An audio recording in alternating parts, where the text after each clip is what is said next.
Hey there. Thank you guys so much for joining me tonight here on my channel, The Magical Solution. I have not been on here in a minute with regards to reading the Allan Kardec series. I apologize. It's been a busy, busy time for me, but I got time tonight, so I'm going to do this tonight. We are going to continue on with chapter 6. And now, mind you, we are doing Allan Kardec's The Medium book. So this is book number 2. We are on chapter 6, which is the visual manifestations of spirits. And the subcategories of this chapter is questions concerning apparitions, theoretical essays on apparitions, globular spirits, and hallucination theory. And the section that we left off on is globular spirits. So that's what we're going to be doing today. And what am I doing? What am I talking about?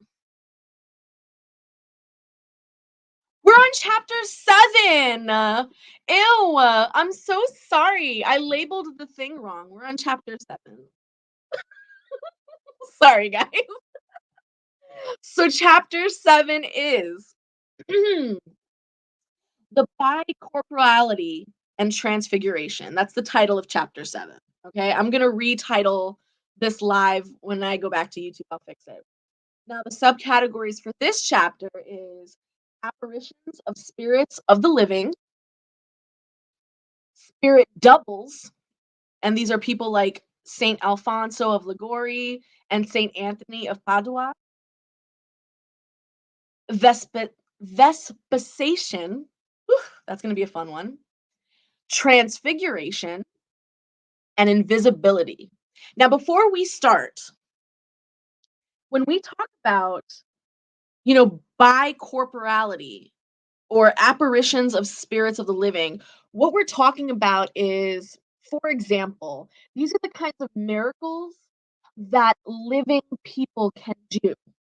Okay, usually these are people who end up becoming saints after they die. They get, sanctified. These are people who are considered, bodhisattvas and people of very, very high ascended levels here on earth, who eventually take on the title of ascended masters once they've passed on. So these are people who, for example, I'll give you a really good example. A friend and I went to New York City to see an Indian saint. Her name is Saint Alma. She's an Indian Buddhist who her nickname was called the hugging saint. And it was because, when she hugged you, it was like she just pulled all of your pain, all of your trauma, just everything. She just like pulled it out when she was hugging you. And we stood online for like maybe 7 hours. And when we get to like the Amma, yes, Amma, Saint Amma, when we get towards the front of the line, we start seeing, the people actually hugging her. And you're seeing people just having full on release breakdowns, just people crying and like really just releasing. And you can see them just like their whole stuff just lifting off of them, right? Now that's not the cool part about her. That's one really cool part about her. The other cool part about her is that she was known to biolocate. She was known to be seen in one place and in another place at the same time.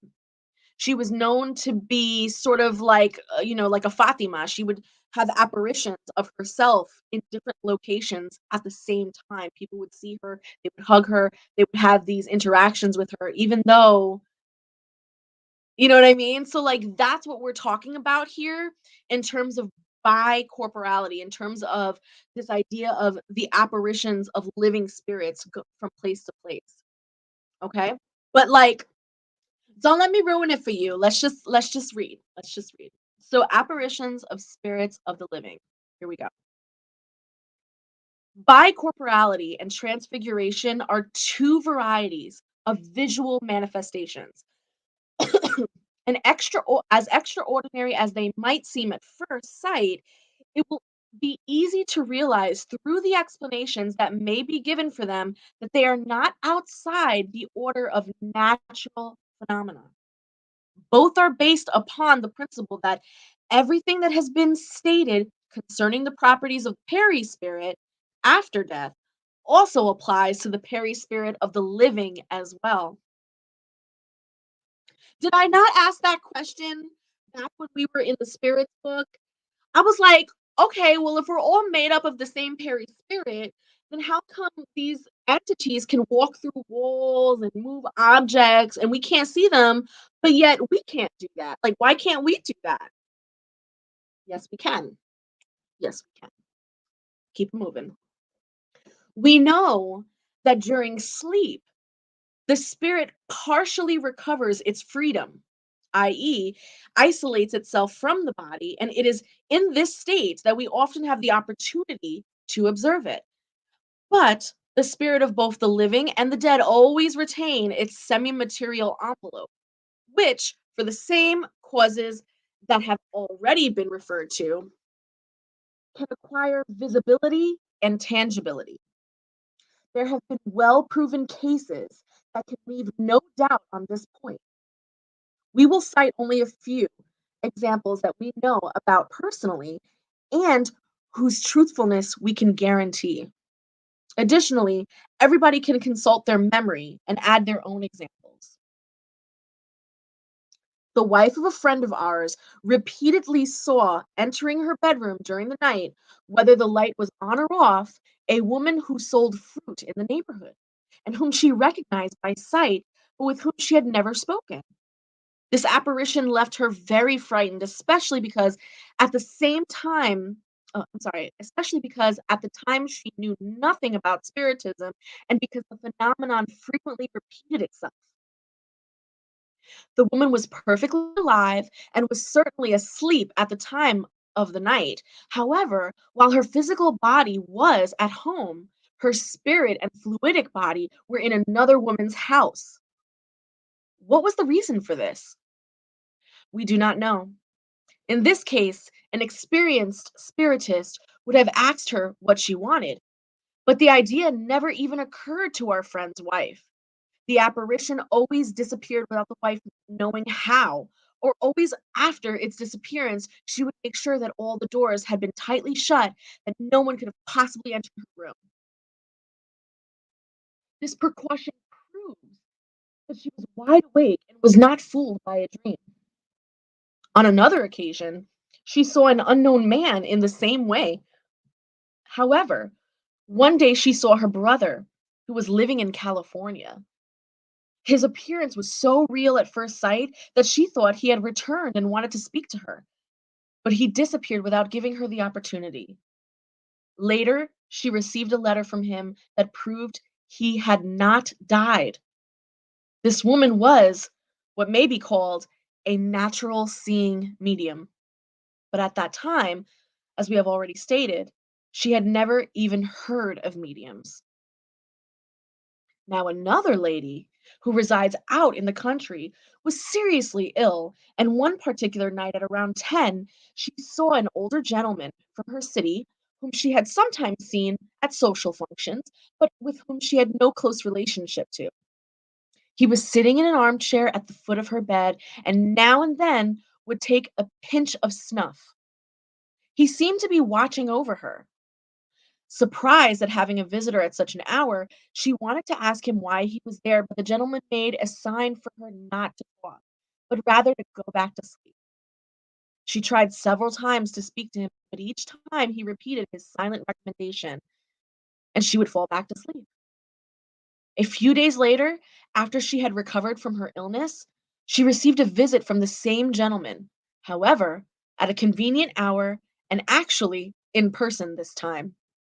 He was dressed in the same manner, with the same snuff box, and displayed the same mannerisms. Certain that he had visited her during her illness, she thanked him for the effort he had made. However, he was quite surprised and said that he had not had the pleasure of seeing her for a long time. The lady was familiar with spirit phenomenon and thus understood what had transpired, but she did not wish to go into explanations and was content with telling him it had probably just been a dream. Disbelievers will say that it was in fact a dream. Those know-it-alls who believe themselves to be enlightened individuals. However, it is a fact that this woman had been no more asleep than another one. Was it a waking dream, or in other words, an hallucination? That is the final catchphrase. The universe's explanation for everything that they cannot comprehend. Since we have already sufficiently refuted this objection, we shall proceed on behalf of those who are able to understand us. Here is a more characteristic case, and we would be curious to see if it can be explained away by being a simple play of the imagination. So, a certain gentleman who lived out in the country never wanted to marry despite his family's entreaties. They were particularly interested that he meet a young lady from a neighboring city whom he had never seen. And one day, while in his bedroom, he was surprised at the presence of a young lady dressed in white with a wreath of flowers around her head. She told him that she was his bride and extended her hand to him, which he took in his own and noticed a ring on it. A few moments later, she vanished. Surprised at this apparition and certain been wide awake, he tried to find out if anyone had come during the day. He was told that no one had visited his house. A year later, he yielded to the renewed entries of a relative and decided to go see the lady who had been recommended to him. He arrived on the day of Corpus Christi. Everybody was returning from the procession, and one of the first people he saw upon entering the house was a young lady whom he recognized as the one who appeared to him earlier. She was dressed in the same clothing because the day of the apparition had also been on Corpus Christi. He was astonished, and the girl herself cried out in surprise and fainted. When she recovered, she explained that she had already met this gentleman on the same day a year earlier. They were married. That was in 1835. At the time, no one knew about spirits, and furthermore, both were extremely practical and possessed of less heightened imagination than most. One would probably say that both had been preoccupied with the idea of the proposed union and that this state provoked a hallucination. However, one must not forget that the future husband had remained so indifferent in the matter that a whole year passed without his going to see his future bride. Even if we accepted the hallucination hypothesis, we would still have to explain the similarities between the double apparitions, the coincidence of the dress, the day of Corpus Christi, and finally, the fact that the two individuals who had never met physically recognized each other, circumstances that could not have been produced by the imagination. Before proceeding any further, we must respond at once to a question that inevitably arises. How can the body remain alive while the spirit is absent?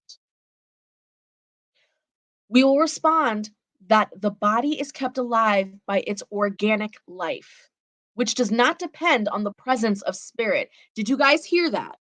Your organic life does not depend on the presence of spirit, meaning you can have a heartbeat, you can have a brain that's functioning.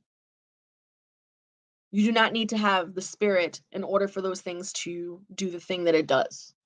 Okay? Like plants, which are alive but have no spirit. Now, mind you, this is in the 1800s, 1700s. They have a very different view on the natural world. The natural world is nothing but a background to them. Animals are a background to them. They don't see the sentience of these energies, okay? So, obviously, this gets updated as time goes on in the spiritist community. But for now, this is where their headspace is at. We should also add, however, that during life, the spirit is never completely detached from the body. Like certain seeing mediums, spirits recognize the spirit of a living individual by a luminous trail that ends at the body, a phenomenon that never occurs if the body is dead. For then, the separation is complete. So he's talking about that cord. Many of you have heard about this cord before. It's that cord that connects the spirit to the physical body. Some of us have a special name for that cord, And that cord is what allows the spirit to leave the body during astral travel and allows the spirit to then find the body again by following that cord back. Now, on a dead body, that cord is not there anymore. It's everything is detached. Okay. It is by this connection that the spirit is warned, wherever it may be at the time, that it must return to the body, which it does at the speed of light. The result is that the body can never die during the spirit's absence, and that upon returning, the spirit will never find the door shut, as some romanticists have portrayed in their stories meant to entertain people. So this is also talking about a big fear that we talk about here in the TikTok community and on a lot of online social media sites where they try and scare people out of doing astral projection by saying, if you don't come back in time or if you get lost in the astral world, you might not find your body again and you could die in that process. And what the spiritists are saying is that's not possible. The Your spirit body is intrinsically connected to your organic body for a very specific reason, and you will never not have reentry into your body.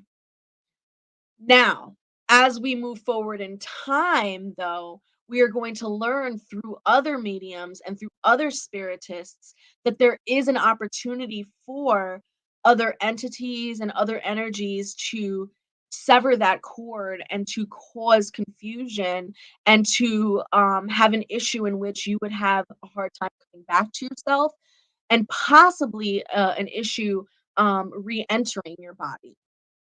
So, we'll talk about that at a later time, but I'm just letting you know where he stands right now, okay?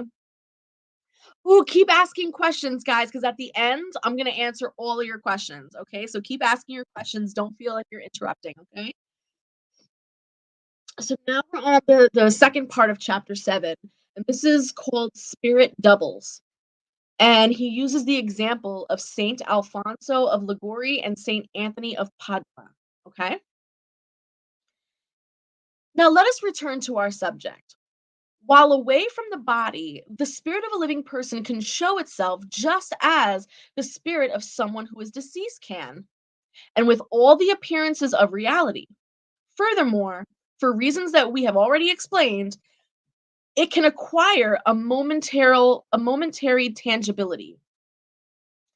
It is the phenomenon designed by the name bicorporality, which have given rise to stories involving doubles, i.e., individuals whose simultaneous presence may be confirmed in two different places at the same time. So that's what I was talking about earlier with Saint Amma. There are two examples of this occurring, not in popular legends, but in estes- an ex celestial history. Ugh, I am so bad at saying these words. So, Saint Alfonso of Liguori was canonized before the time normally required for having shown himself simultaneously in two different places, which was regarded as a miracle. While Saint Anthony of Padua was preaching on one occasion in Spain, his father, who was in Padua, was being led to his death after having been accused of murder. Saint Anthony appeared at the moment, proved his father's innocence, and made known the identity of the true criminal who was later put to death. And it was proven that at that time, Saint Padua had not even left Spain. When we evoke Saint Alfonso and questioned him about his incident, he provided us with the following answers. So, those of you who are joining me for the first time, right?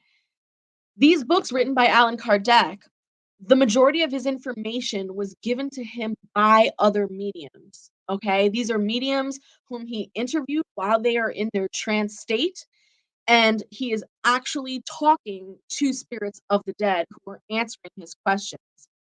So in this situation, he is now talking to Saint Alfonso himself. So here's the question: would you be willing to give us an explanation for this phenomenon, this phenomenon of the doubles? Okay. And Saint Alfonso says, yes. When humans have completely dematerialized themselves through their virtue and have lifted their soul toward God, they can appear in two places at the same time. And here is how. The incarnate spirit, sensing the approach of sleep, can ask God permission to go somewhere. This spirit, or soul, if you wish, then abandons the body along with a portion of its perispirit and leaves the coarse matter behind in a state that resembles death. And I say resembles death because the body remains connected to the perispirit and the soul to matter by a link that cannot be defined. The perispirit then appears in the desired place. I believe that is everything you will want to know. But that does not give us an explanation for the visibility and tangibility of the perispirit, does it? Well, since it's detached from matter, and depending on how highly evolved the spirit can become tangible. So, is the sleep of the body indispensable for the spirit to be able to appear in other places? Well, the soul can split itself whenever it feels attracted to a place different from where the body is. The body does not have to be asleep, although in this case it is quite rare. However, at such a time it is not in a perfectly normal state. It is always in some degree of ecstasy. The soul does not actually split itself in the literal sense of the word. Rather, it radiates in several directions and can thus manifest itself in many places without becoming fragmented, just as light can be reflected in several mirrors at the same time. Question number 4. So, if someone were deep in sleep while the spirit was appearing somewhere else, what would happen if he or she were suddenly awakened? Well, that would not happen. Because if someone intended to awaken the person, his or her spirit would return to the body in anticipation, given that the spirit would have read the thought. An identical explanation has been given to us many times by spirits of both deceased and living individuals. Saint Alfonso has explained the double presence phenomenon, but has offered no theory concerning visibility and tangibility. So then he goes on to the next piece of chapter 7, which is called Vespasian. Tacitus reports a similar case. Tacitus is a person. During the months that Vespasian spent in Alexandria, while awaiting the periodic return of the summer winds and the season in which the sea was safest, many wonders occurred that were regarded as heaven displaying its protection and the interest of the gods in the prince. These wonders increased Vespasian's desire to visit the sacred dwelling place of the gods in order to consult them regarding the empire. He ordered the temple to be closed to everyone else. He then entered it and was completely attentive to what the oracle was about to proclaim. When he saw standing behind the oracle a highly important Egyptian named Basilides, whom he knew to be ill in a place several days away from Alexandria, Vespasian later asked the priests of the Basilides had come to the temple that day. He asked various pedestrians if they had seen him in the city, and he finally sent horsemen who returned to assure him that Basilides had in fact been 80 miles away at the time. So consequently, he no longer had any doubts that the vision was supernatural and that the name of Basilides became an oracle to him. So Tacitus, he is a prince over in, where is he a prince of? I want to say Alexandria. He's a prince in Alexandria. Right. So yeah, that was his encounter with an oracle. The person who appears simultaneously in two different places, therefore, has two bodies, only one of which is real, while the other is merely an appearance.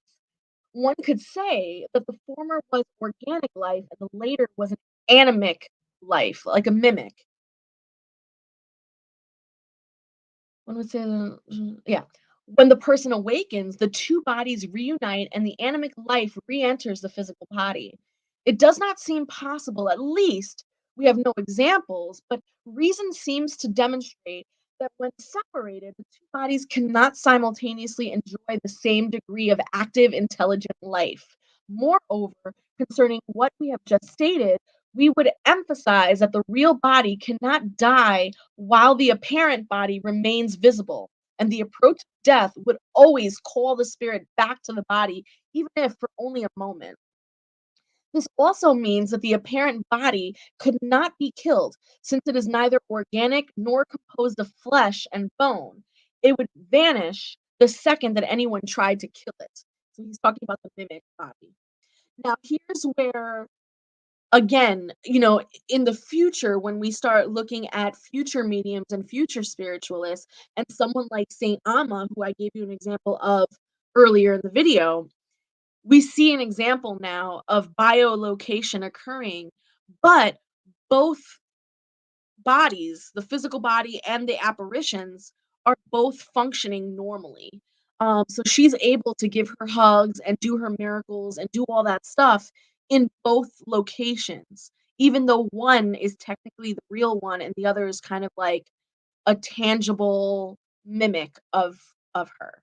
Okay, but they don't get to that part here yet. He doesn't have evidence of that yet. So this is how far he got so far. Now we're on the subject of transfiguration. We shall now consider the second phenomenon, transfiguration, which entails a modification of the appearance of a living body. So, shapeshifting and this idea of morphing the body and transfiguring the body.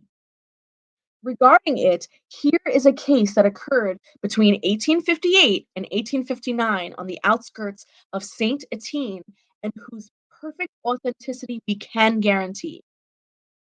A young lady of about 15 possessed the strange faculty of being able to transfigure herself, in that at any given moment she could take on the appearance of certain deceased individuals.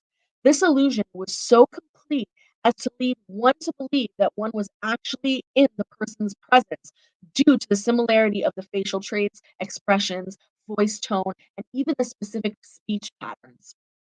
This phenomenon repeated itself hundreds of times without any interference from the girl's will. She often took on the appearance of her brother, who had died a few years earlier, reproducing not only his facial features, but also his girth and height. A local doctor, who was often present during these strange occurrences, wanted to assure himself that he was not the victim of an illusion, so he performed the following experiment. We gathered the information from the doctor, the girl's father, and many other trustworthy, honorable eyewitnesses. The doctor decided to weigh the girl in her normal state, and then during a transfiguration in which she took on the appearance of her brother, who had died at age 20 and who had been much larger and much stronger than her. The doctor subsequently verified that during transfiguration, the girl's weight nearly doubled. The experiment was conclusive since it was impossible to attribute the appearance to a simple optical illusion. We will try to explain this type of occurrence, which has always been regarded as a miracle, but which we simply label as a phenomenon. In certain cases, transfiguration can occur as the result of a simple muscular contraction that can cause a very different facial expression to such a degree that the person becomes unrecognizable. We often observe that this is a few somnambulists, however. In this case, transformation is not radical. And I've actually seen that myself. I actually have examples of people who, when they go into a possessed state or when they become mounted by spirits, their body morphs and transfigures, and their face, the muscles in their face, sometimes even it almost looks like the bones in their face change and they look like an entirely different person.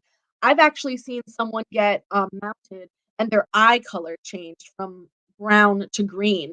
And I've seen people's limbs get broken, like literally like snapped and broken during a possession, where they couldn't walk, they couldn't move correctly, they got arthritis and their hands got all crinkly and stuff. But then when they woke up from their possession, everything was back to normal and they were able to be themselves. I mean, obviously they were in pain, like it took several weeks for them to recover from that because they were all in pain. But the transfiguration is so real, it's so obvious, it's very hard to discount. Anyway, a woman may appear to be young or old, beautiful or homely, but she will always be the same woman, and her weight will neither increase nor decrease. However, in the case of the young lady, there was obviously something more involved. The theory of the perispirit will send us in the right direction. We accept in principles that the spirit can give its perispirit any appearance it chooses, and by modifying its molecular arrangement, it can render it visible and tangible, and consequently opaque. That, while separated from the body, the perispirit of a living individual can undergo the same transformations, and that this change of state occurs through a combining of fluids. Now, if this sounds really confusing to you, again, the first book that we read, the Spirits book, talks all about the spiritual fluids, the spiritual body, and what the anatomy of the spirit is actually made of. So when he talks this way, he's talking about the anatomy of the spirit, and we have different parts to us, and the spirit fluids as well. Next, let us imagine that the perispirit of a living person, not separated from the body, but instead radiating all around the body in such a way as to envelope it, kind of like a vapor. In this state, it can undergo the same modifications as when it is away. If it loses its transparency, the body can seem to disappear, to become invisible, as veiled as if it had been immersed in some kind of a fog.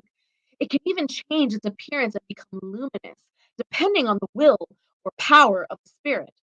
If another spirit were to combine its own fluids with those of the former, it could substitute itself for the person's appearance in such a way that his or her real body disappears, covered by an exterior fluid envelope, and those appearances can vary as the spirit wills.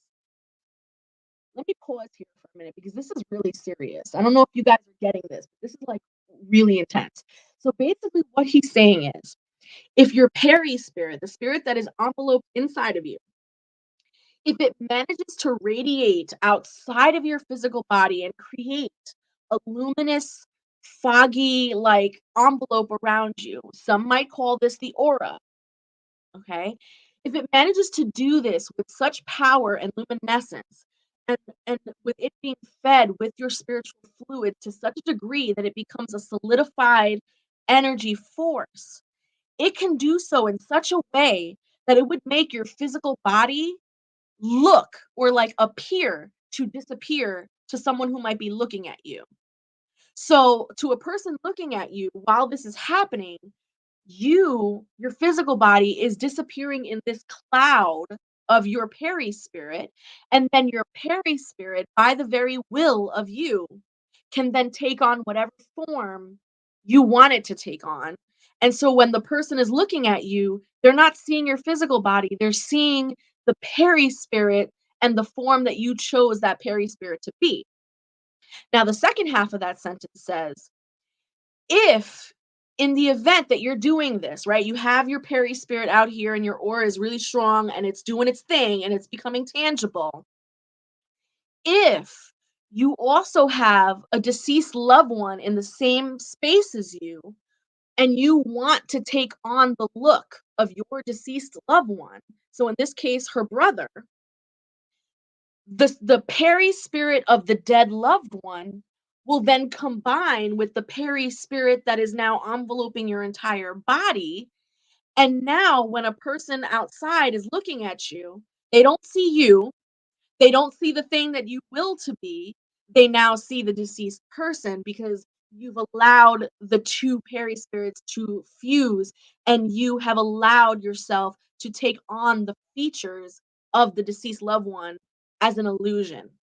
But that illusion is actually your spirit that's radiating outwards and in combination with the spirit of the dead, and then being fueled so much by both the spirit of the dead and yourself that it becomes a tangible apparition. I hope that makes sense because that shit is serious, bitch. I don't know where the fuck I am. Hold on. Depending on the wheel. Okay. If an no. Mhm. Mhm. Okay. This appears to be the true cause of this strange phenomenon, and we must state that transfiguration is quite rare, very rare. The difference in weight can be explained in the same way as the change in inert objects. That is, the intrinsic weight of the body itself does not vary since the amount of its matter does not increase. Instead, the body is influenced by an outside agent that can increase or decrease its relative weight. And therefore, the transfiguration into the form of a child would probably decrease the weight proportionally. Bitch, this is like, what? What is he even saying? That's crazy. Ah, crazy. Sorry, I love reacting to stuff like this. It's fun. All right. And we are on the last part of this chapter. Oh, girl, what did you do? I don't even know. And we are on the subject of invisibility. We can understand that the body can take on a larger appearance than its own, or an equal one. But how can it assume a smaller appearance, that of a child, as we have just proposed? In such a case, wouldn't the real body supersede the limits of the apparent one? That is why we have not said that such an occurrence has ever been actually produced. By referring to the theory of specific weight, we simply wanted to show that the apparent weight might also decrease. As far as the phenomenon per se, we will neither affirm nor deny its possibility. However, if it is indeed possible, the fact that we cannot explain it satisfactorily does not invalidate it. We must not forget that we are still at the beginning of this science and that it is still far from having said the final word concerning this point as well as many others. So I want to make that really clear. He makes it very clear here that these books, these doctrines, they're not the end all be all. They are the starting point of the science of spiritism. He does a great job getting us started, but then you're going to see many spiritists and many mediums down the road who then take these ideas and build upon it with their own experiences and with the experiences of the spirits that they interact with. It's pretty intense. It's pretty intense.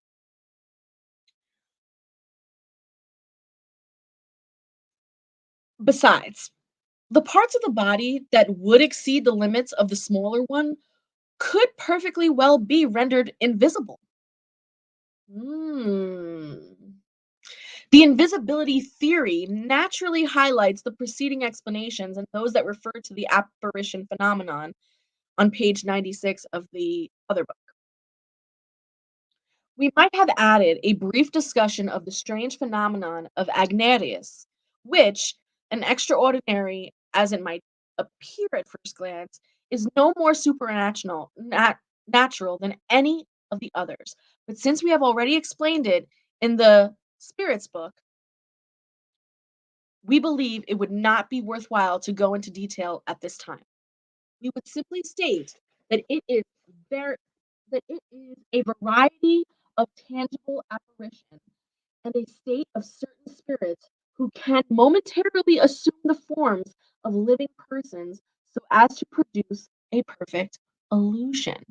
So, what he's saying here is he's kind of being a dick. He's basically saying, I don't really want to get into this subject of invisibility because we do talk a little bit about it in the spirits book, the previous book. However, it may explain how a body, how the weight of a body, because right now the only science that they have is the weight of a body. how the weight of a body can change from a greater to a lesser amount.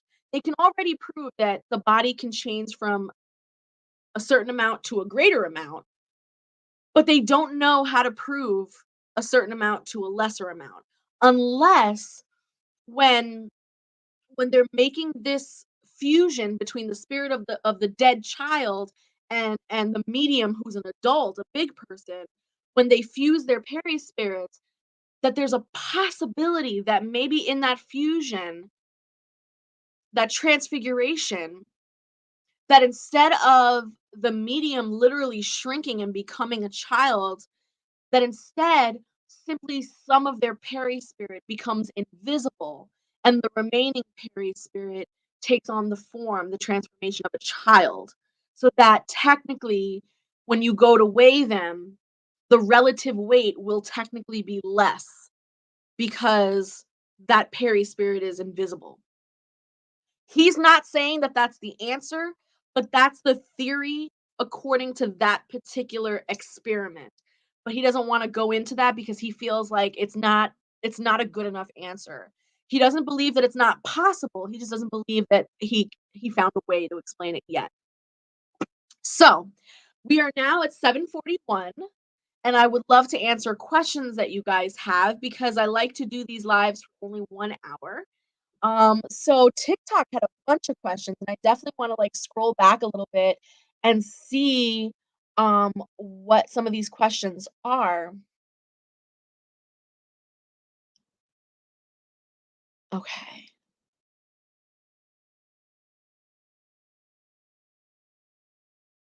Okay, so modern magecraft. So your questions are kind of like, how do you know though that if someone died from astral projection, how would you know it's actually from the astral projection and not some other cause? So hopefully I answered your question because that was earlier in the discussion.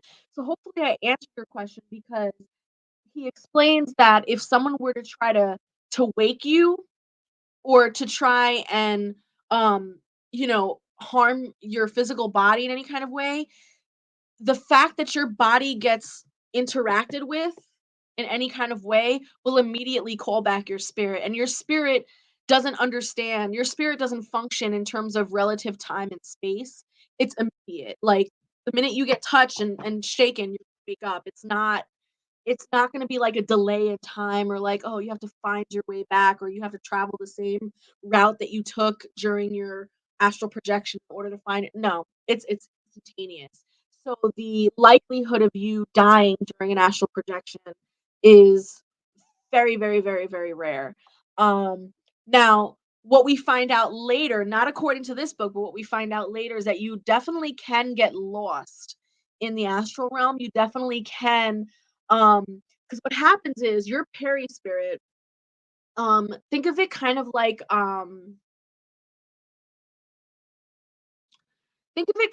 an incense stick. Okay, your physical body is the incense stick and you see the smoke kind of coming off of the incense stick and it's going, right?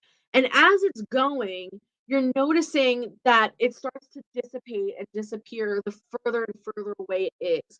Whereas when you look at the actual stick itself, you could see a really strong, good, strong, like line of smoke.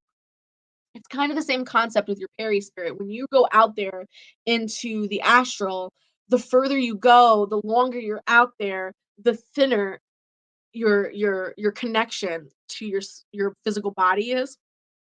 And so there are instances where people have gotten lost, have gotten disconnected to their body. But I want to say this carefully because it's not a real disconnection. You will never, ever, ever be disconnected from your body until you die, of course. But it's more like a confusion. It's more like you're lost and you don't understand that you have the ability to come back. You don't understand. You're too engulfed in the astral. The astral is so consuming that you don't realize that there's a difference between you and the space that you're in. And so this is where people like shamans and healers and people who understand how to traverse the astral and understand how to traverse the spirit realms, we have to then go in and go get you.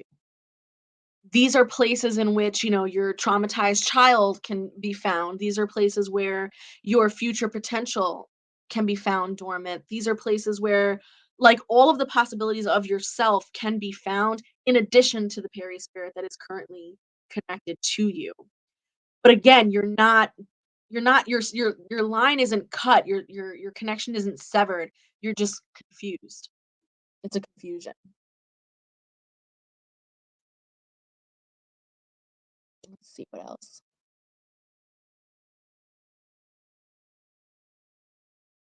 So my brain is pressing X for doubt really hard when it comes to the weight change. I know. Weight is gravity on mass. Visibility is photons bouncing off of mass onto your eyeball. So yeah, no, I know. It's definitely a very crude science. It's definitely a very because again, we're looking at like the 1700s, 1800s, we're looking at like, you know, Europe, very just like people are just trying to figure shit out. So they're using what they have available, but we do understand that these ideas do get built upon.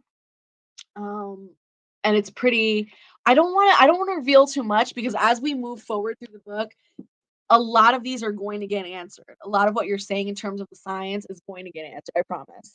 I promise. Um,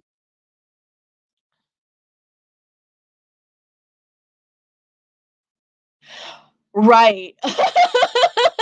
Right, that's a really good point. Like, it's true, like, if someone were to die in the astral, like, how would you even die? Like, what would that look like on the body? It just wouldn't. It would just be like, "Oh, that person died in their sleep." You know what I mean? It would just be a separation of spirit. Yeah, there would be no way of diagnosing that. Yeah. No, those are such great questions. Those are such great questions. We've got YouTube here, we've got Facebook here. Any more questions that you guys have tonight? And please, by all means, go back to my YouTube channel and try and catch up. I read the Spirits book, which is the first book, and then the first 6 chapters of the Mediums book. So now we're on chapter 8. And chapter 8 is going to be, and I'm not going to read this tonight, I'm just letting you know for next time. Chapter 8 is called The Laboratory of the Invisible World.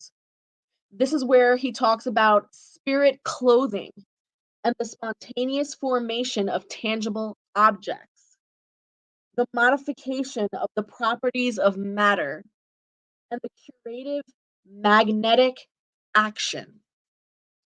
So, yes, I'm excited for this as well.